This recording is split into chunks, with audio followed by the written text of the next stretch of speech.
in terms of getting Arsenal to the next stage, which players do you think they need? Because I know you, and you've given me your 5. So we're going to go through 5 players Arsenal need. And I was thinking the first thing you'll say is, as much as it's about the players, it's about the profiles. Yeah, profiles are really important. So talk me through your list. So what's the first one I had there? So I've got, do you want to go this way round? Yeah. Or this way round? I'll go Sesko first. Yeah, the last one, I hadn't seen much about him, but I spent a good like half hour watching him yesterday. And there's something there, yeah. You've got some nice players there, but I can see exactly what you want. Yeah. And I couldn't agree more. So let's start with Sesko. The interesting one. So Sesko I liked. I thought you should have got him last year. Didn't quite happen. Don't know the reasons. Depends what you want to read. But the reason why I liked him, not because he's ready, because he offers us a similar profile to Havertz with a lot more speed and power. Right? That means when we make a change, we can be ourselves. I think sometimes when we go from Jesus to Havertz, I think the gap is too different in play style. And so I like the bigger centre forward. So I have a personal bias towards a bigger centre forward that can attract people. But also, I think what he does slightly better than Havertz, he's a bit more of a stretcher. And he's a bit more of a true 9. So when the ball's there at his feet, he's hitting it. Right? So he can look cumbersome in open play when he's trying to carry the ball. Oh my God, you're reading my mind. Yeah. This is frightening. I'm not dumb to what the YouTubes tell me. But for Leipzig, he's carrying the ball. For Arsenal, mate, you knock it and spin. So it's all about the team, the people around you, right? So I'm not worried about that. Yeah, 21, 4 Champions League goals this year, 8 goals in 18 Bundesliga games. There's one rocket he scored recently. Yeah. 25% conversion rate is solid, strong. And 1.8 shots per game, quite low. As you just said, RB Leipzig, very different style of play. I felt like his link-up play needs improvement, for sure. But like you say, what I'd be intrigued to see is that what he's having to do a lot of the time is he's playing for kind of counter-attacking teams. So they're sort of hitting him and there's a lot sort of swirling and moving around him. Whereas as we've spoken about before, Arsenal will move up the pitch together and you'll have someone like Odegaard right there. Yeah. And which I think would be nice for Odegaard as well. And when I looked at those goals from the 22-23 season, what was nice actually is that Jesus was able to get on the ball, quick feet, different type of striker, but it actually allowed Odegaard to get a little bit closer to him and they could kind of play and then it sucked in a few players and then often there would be space for Martinelli and Saka in behind. You absolutely read my mind with the fact that I would say Havertz's link-up play is better. Way better. Yeah. But and we've got a video coming out on Havertz. We analysed every shot he's taken this year. And the thing that it keeps coming back to is his first thought. That natural, I don't really care about this. Yeah. I just want to score a goal. Not in him. It's not in him. It's not in him. If he's coming from slightly deeper and is attacking that ball, you watch the difference in him there. Yeah. Right? If he's having to be that guy, turn around, then make your own shot, he's not that guy. No, he's not. And some of the analysis we were able to kind of see was that it was his body shape, and it's one where a proper, and I don't really like, it feels, I don't really want to say proper number 9 because it seems silly, but it's true. It's a different profile. That's all it is. And do you know what it was? I thought the conversation where we've had forevermore with Havertz is what position does he play? With Sesko, there's only one position he's playing. There's only one shirt number he wants. That's it. And that's it. And that goes with positives. If you want to look at your TikToks and YouTubes, you can find his goals and you won't go to sleep. They look fantastic, right? Yeah. So, but we don't see the times when he's stepping on the ball at left wing. Yeah, right? Yes, absolutely. There's a few scuffs there along the way, but some of those finishes, that sort of, and it's not for him. I always think different players have different personalities, and those natural strikers, that lacing it that for me is a sign of someone that is not afraid to take a shot that way. Yeah. Whereas when you are nervous, it's about getting it on target and maybe using the side of your foot, and that's the difference that you would have with Sesko. Are you certain about him? No, I'm not. Right. And the reason why I sort of edge towards him is because the ready-made guy is wearing black and white stripes at Newcastle right now. and You've been everybody desperate for him for a everyone while. would quite like him. You said him a year ago. You said him a Everyone year would ago. quite like him, right? And I Mm. watched him play. Well, you watched him play. I think he was at the game as well, wasn't you? And his movement was incredible that night. And the threat he carried across that back line, I could sense it and feel it. And I've not felt that from anybody for a long, long time, you know. And so he's obviously a top player. But that's north of £120 million. See that's the world we're in now, isn't it? Because I think with your list, there's it's a really nice mix because there's some, especially when you're trying to go from 8th to 3rd.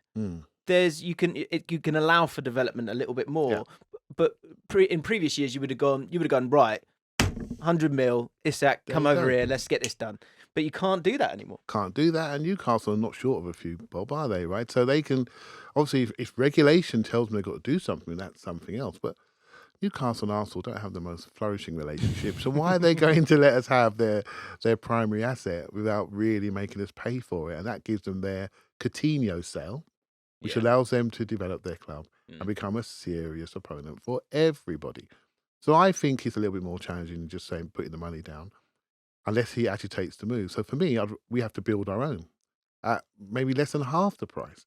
But with that, you're getting a 21-year-old that steps on his feet sometimes and sticks it top corner the next. Yeah. In 2 years' time, hopefully he'll be a lot closer to those players. Yeah. And that's what we have to project for. That's always the scary thing with the strikers, that there is such a feeling they have to hit the ground running. This is why I want him to come now, while Havertz is still in the room, still there, and so he doesn't have to come. Yeah. That's what he should have done last summer. There's no pressure on you. It takes time to adapt to this league, That's a good point. And you should have took it early. No one would have looked at you. But now, if he was to come in, we're thinking, okay, we want the Champions League and the league, mate. Yeah. And you've not scored for one game, Yeah. right? And so that's where the pressure comes. It's a very interesting challenge for the club, really. For sure. There's the potential's absolutely there. Only 21, as you say. Bradley Barcola, 11 goals in the league. Why would you like Bradley? Because he's the fastest player I've ever seen in my life. Again, I watched him at PSG this year and I also managed him really, really well, but I was uneasy on my seat. And there seems to be an issue. They've just got a player out of Napoli and PSG who plays in one position. And that's the position that Barcola likes. That and has thrived this year. And has thrived. And when you watch him a couple of years ago, he'd get in, he'd come off the bench, he'd get in. He just missed 3 chances. But if you're looking at him, thinking, he keeps getting in. Against the very best defences, he keeps getting in. So you have to project forward and think, if he calms down and slows down his last action, he's going to start scoring. And what's happening? He's starting to score, really right? Point, So, but the athletic abilities there, he has got elite pace. He can play both sides, and I feel as though if Arsenal are going to be this collective team, and we are a team that goes wide a lot, then invest in wide areas.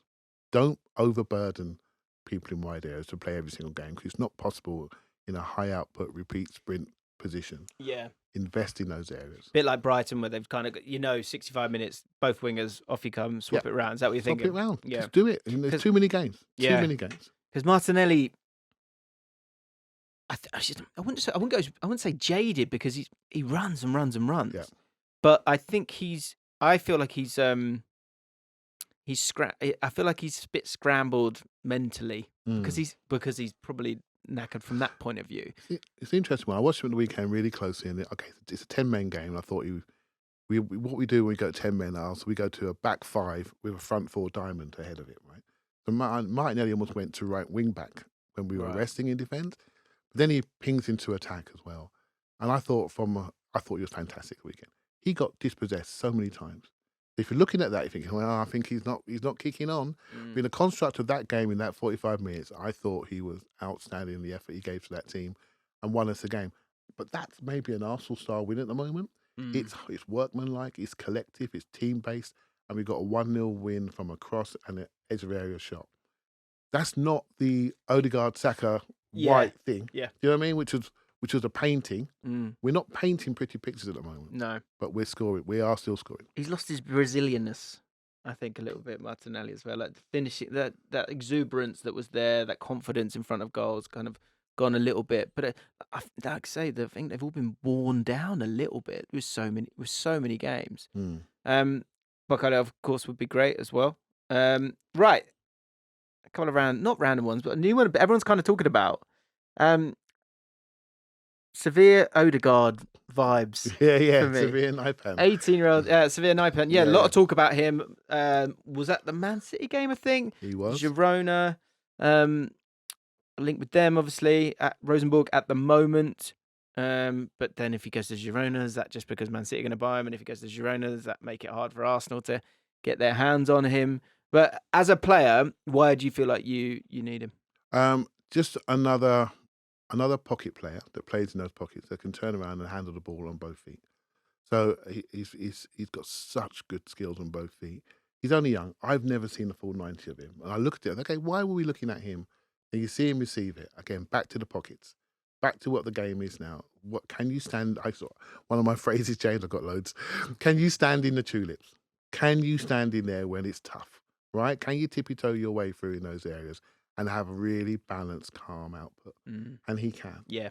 So I saw a video today, someone called him like a Frank Lampard, right? And I thought, that's a nice one. I love when people do that. I quite like it. Do you agree with that?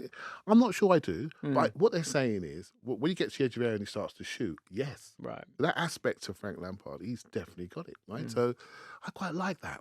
I thought as he grows and gets a bit stronger, what will he develop into? And he's just giving you a picture to bring a player to life. For you, you know? Sure. I think he's a better carrier than Lampard is. You know, if you want to get funny, or get funny about it. But Frank worked it all out. He knew where the ball's going to drop, and he just smash it in the net, right? Yeah, he I got to worked it chat out. with him a little while back, and it was so typical me. I got sent the goal. He was going to pick his favourite goals, and I got sent the goals, and I just started breaking them down. And you could just see he's like drilled. Yeah. He's so drilled, like in a great way, and I think what's interesting about him is that, like you say, happy in the tulips. He's happy to stand there, can scurry and get away. Not outrageously pacey, but can drive with it. That's where I was getting the Odegaard thing. What I really liked was loves the through ball. Yeah. Wants the through ball, wants to play the through ball. And often those players that play in those positions, they either really want to dribble or they just want to pass. Yeah. And I feel like he's got a nice little mix of both. He does try it a lot. Yeah. But again, he's having fun. I think that's it. When you look at these younger players, it's like, would they be all right in training? Yeah. And then from there, you're gonna acclimatise to the altitude. That's a really good point about all right in training, because I always look at players who live in the future. You know what I mean? When the ball comes in and they're 2 frames ahead. I never lived there, James. I'll be honest with you. I never lived there. When that ball comes in, can I control the thing? Yeah. And the picture's changing around me, and I've not noticed, mate. Right? So these guys are really, really good. We've got a number of players, though. We've got 2 players coming through our youth area, and obviously Ethan Wanieri and a young kid called Max Dowman. And they're both lefties in those creative areas of the pitch from the right. And so I'm looking at these guys and saying, okay, eventually we're going to need a right footer creative player that comes in and inverts on that side. And so it's a profile that we're missing. Yeah, I didn't know about him 6 weeks ago, so I'm not going to pretend. But I look at it and say, okay, now I know what you're trying to do there. Right? So there's a young player playing for Sunderland in Joe Bellingham. Again, I look at him the same way, but obviously much stronger and bigger, but a right footer, left eight, coming on that side, he's more athletic, more of a driver. But I can very see similar gait to his brother, though, isn't he? God, it's scary, isn't it? It is scary. It's scary. really scary. But very bombastic in his style. So it's a different style, right? So, but the reduced space in the Premier League, you need some twinkle toes, mate. Yeah, totally agree. Well, and to the point that we've been talking about, the game is being played in a third of a pitch with the way that you guys play. So you're going to have to be able to find those little areas, but also see the pass as well into that area right by the byline. Talk about those players that sing into the future. These last 2 are both on that list as well. We'll do Zubimendi in a second. Yeah. I did join, and with this Naipan one, I've got a question on Declan Rice. So everyone, make sure you check out the next podcast, because I'm going to ask the Declan Rice question, because I think it impacts him. Zubimendi, I put him forward. I sense checked with you before I went on Saturday Social the other week, and Zubimendi was one of my players that I wanted to put forward and has been linked. Yeah. And like you said, but in terms of sort of seeing the future, obviously from a deeper position, but I think to help make the game faster, to rise the rhythm, that can be done with a Marmoush, but it can be done with a Zubimendi as well. And that's why I really like him in that as a as the possible 6 for Arsenal. Yeah. Is that the same feeling for you? Yeah. Yeah. I think these players have educated me more than any others, right? So I was a son of Patrick Vieira, right? My favourite ever Arsenal player. And when I saw him come on, well, that's it. There's never going to be anyone better than him. This is the way you play. It's in your bio, isn't it? on Yeah, Twitter? yeah, it is. No, it's the way you play. This is it. When Cesc Fabregas came along, I'm thinking, oh, I'm not having him. Look at him. He can't even run. Look at the size of him. And then you see another game through him. You see the bounce, the rhythm, right? So Declan Rice, much more suitable to my eye as a defensive midfielder. That's how we've been brought up, Yeah. right? So then you watch Zubimendi play. And I often say it's about sixes. They almost play to a beat, a samba beat, a beat. It's bounce, bounce, bounce. And then when they decide to accelerate it, they accelerate it. But have they got the ability to accelerate it? So I look at him, and every time there's a decision to make, he makes the right one. Turns the right direction. If there's a pass to come, and it has to go through the lines, and it's on his left foot, it still goes through the lines. Or he's got this outside of his foot thing he does. He's got inside, outside, both feet. Goes through. And his balance is there. I think, hold on a minute. So when someone offers you something, have you got the ability to take it? Or do you need to get it onto your strong foot? And you're not sure. So what you do, you go sideways again.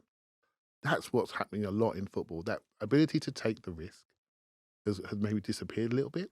But you need to have the technical ability to take that risk. Because you lose the ball in central areas. We know the drill, don't we? We all know what happens. You get run back and we all spread out to create the pitch. So that guy in the middle needs to be technically secure. You know, it doesn't be a great runner. He needs to be secure so he doesn't have to run. And that's really important, that he turns the right ways to go to the bodies that we have. So if we do lose it, we're compressed in that area and then we can counter-press and do our thing. So I think he's an educational player. He educates me. And I watch him. I think he goes in on tackles, but he goes in when he knows it's a tackle pass. And so he wins it and then we're in.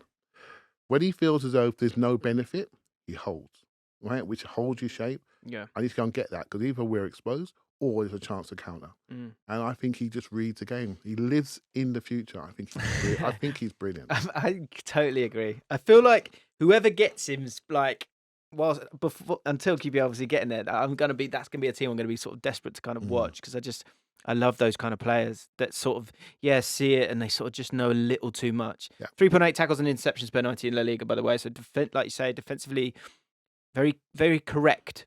He makes the jump when he needs to make the jump. Just great player.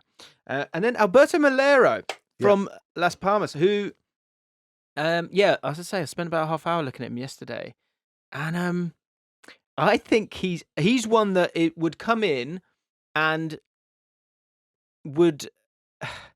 could really frustrate, but could also like win you a game when you need that dynamite.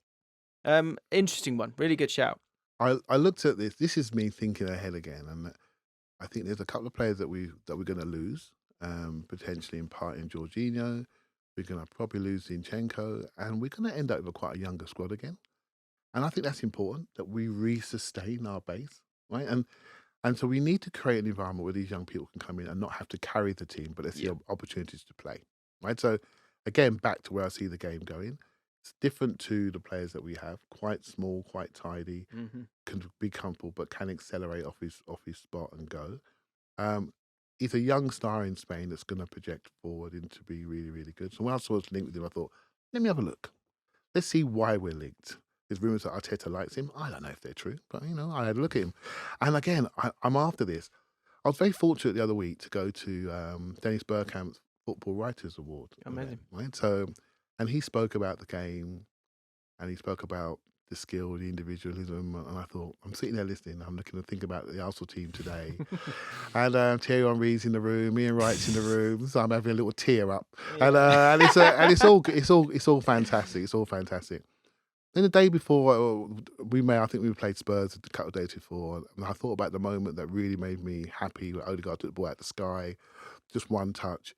And sometimes you have to think as a watching fan, what gets you excited? Don't turn away from that. What memory do you have when you walk away from a pitch? I love our corners. I love our play. I love the way we attack. I know we're not optimal at the moment, but it's my team, right? And we'll develop and we'll evolve. But I still remember that Odegaard touch out the sky. Yeah. And maybe we shouldn't dismiss how we feel on our seat. Maybe we shouldn't dismiss this. We want to be entertained and see things that we can never do. Mm. And a couple of these players have a skill set which I think is really, really high. And we should be thinking about introducing some of that into the group. I really think so. Yeah, I don't think they're mutually exclusive. Like the point is to give yourself the best chance. Yeah. So the corners and the set pieces and having those, players that are tall enough but technically good enough. Yeah. Which is the bit that will get forgotten a lot of the time. Can I hold you on that, James, for a bit? Because of course, if we talk about it outside, I think it's really important because we are getting these corners and set pieces because we are owning the field tilt. We are owning the territory. We are playing not only in their half, we're playing in the 20 yards further up in their half. So we are creating situations which are driving people to have to tackle us hard or stop and block crosses. So we are developing set pieces in our play. But not everyone can get there as regular and easy as we can. At the weekend, we have defenders driving out of their slots to commit people and then get into the last third.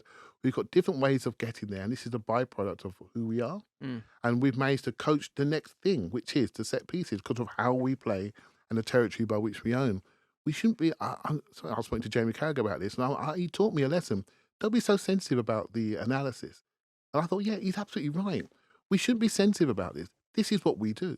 Then it's actually outlined the next evolution, right? So when we can get there, do we go to the outside or do we jink inside 1, 2 and get more shots off and increase those shot numbers that you mentioned earlier on? But that feeling is maybe, again, I am at the start of this book, but I think the thing that is difficult is that we score lots of goals from set pieces. That is a positive, but the identity of it feels bizarre. Well, feels barbaric. Yeah, right. The labelling I disagree with. Right, it's something we do, but we shouldn't be labelled as such. Right, but you're never at the final destination as a team, or you shouldn't be either. And that's again, I come back to like the order of it. When do you want to put that bit in? Do you want to do that first and then do the other bits? You've done it in a different order. Yeah. So what? Yeah. It's still. Will it get you over the line to win the league? Probably not, because I think that's what I was going to say. Is you need both. You need to give yourself the best chance. You need someone in open play who can go, look, mate, just Alberto, just fucking win us the game. Yeah, that's the when he's coming on. That's the just go and win us the game. Exactly. And what I like about these players, they all do it. So I noticed one, and I wonder if they all do it. And I remember this from playing. With those good players, they go like this with their arm. They do that. Yeah. And they do that. And I used to say this to people. I go, I wouldn't ask for it if I didn't have something in mind. Yeah.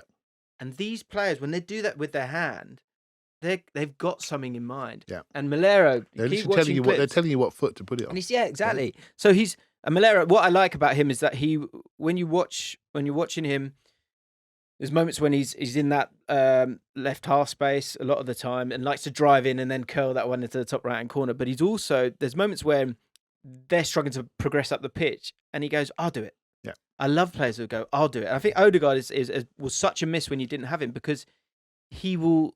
You want those players that go, "I'll just give it to me. I'll solve it." You make the coach look better. Yeah, right. At the moment, I look at Arsenal. I think we're a really well coached team. But I want you to tell me right now, who's going to stick in the top corner for the manager? Who's going to do it for him? Right? Trust me, my best coaching days when I had the best players stick in top corner. Everyone goes, "Great job, Clive." I'm thinking that bloke over there just stuck in the top corner. I had nothing to do with that. Yeah. That was his talent that did it. I think we need to look at players who can do that for us. That scored the goal that Calafiori scored at City. There's not many of those.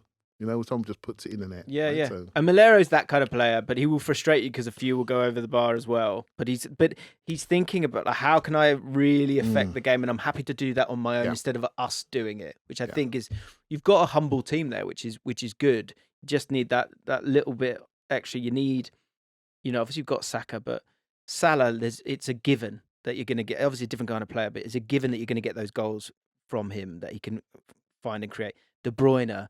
Still, even I saw him at the Brentford game, he was still the guy. Yes, he's still the guy. You can just see it play in the future, as you say. Yeah. And that seems to be what you feel like the team needs. Clive, thank you very much. We have any final thoughts on the evolution of Arsenal? Do you think we've done it? I think it's coming, the next phase. But my lesson to myself is be cool with it. Embrace who we are. This is where we are now.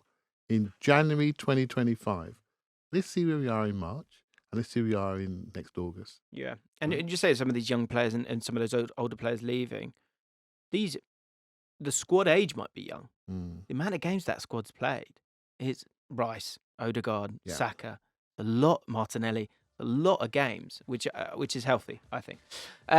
We're going to take a little break and then we're going to do our second podcast. We always generally do 2, by the way, so make sure you follow us wherever you get your podcast, but Spotify, as we're in their house, that would be the best one to choose, and you can watch the whole podcast as well. But make sure you don't miss out on Clive ranking the 10 most expensive transfers. And I will we will talk Declan Rice. Exciting times.